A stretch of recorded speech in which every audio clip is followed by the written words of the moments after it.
सलाम आदाब साथियों, जैसा कि आप लोगों को पता है कि बक्सर और भोजपुर में एमएलसी चुनाव हो रहा था बिहार में, और इसमें एनडीए को बड़ा हार हुआ है और आरजेडी के दो प्रत्याशी एमएलसी चुनाव में भारी मतों से जीता है। और इसके साथ ही तेजस्वी यादव ने बताया क्या जो अगर चुनाव वहाँ पर बैलेट पेपर से हुआ है तो हम लोग जीते हैं, और दूसरी बार अगर पूरा देश में अगर बैलेट पेपर से चुनाव होता है तो बीजेपी पूरी तरीके से हारेगा। और ईवीएम से चुनाव कराने से बीजेपी को हमेशा से ही जीत मिलते आ रहा है। और बैलेट पेपर से चुनाव कराने का फ़ायदा ये है जो आप किस तरह से हर जगह में जीत रहा है एमएलसी का चुनाव, और दूसरे नगर निकाय चुनाव हो तब भी आदर्श पार्टी जीत रहा है, बीजेपी नहीं जीत रहा है। उन्होंने तेजस्वी यादव ने बहुत बड़ा आरोप लगाया है। ये आप आइए खुद सुनते हैं तेजस्वी यादव से। नमस्कार।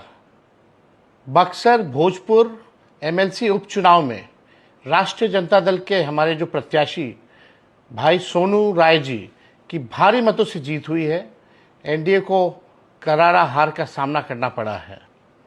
मैं अपने दल के सभी नेताओं को, कार्यकर्ताओं को, मतदाताओं को शुभकामनाएं और बधाई देता हूं। आप सब लोग जानते हैं कि ये चुनाव जो है बैलेट पे चुनाव हुआ है, और अगर बैलेट पे चुनाव होगा तो बीजेपी जो है कहीं टिकने वाली नहीं है, एनडीए कहीं भी टिकने वाला नहीं है।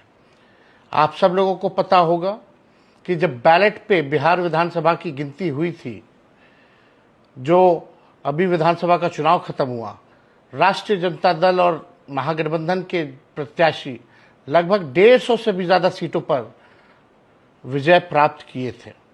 लेकिन सरकार में बैठे लोग मशीन तंत्र, धन तंत्र, छल कपट करके हम लोगों को हराने का काम किया गया। आज भी अगर मशीन से गिनतियां होती हैं तो पूरा दिन लग जाता है, रात के 1-2 बजे तक गिनती होती है। पहले भी वही होता था, लेकिन कोई फर्क नहीं है। तो हम ये कहते हैं कि भाई जब समय उतना ही लग रहा है तो बैलेट पे ही क्यों नहीं वोटिंग हो। और बैलेट पे वोटिंग होती है तो परिणाम आप सब लोग जानते हैं कि एनडीए कहीं टिकने वाला नहीं है, बीजेपी कहीं टिकने वाला नहीं है।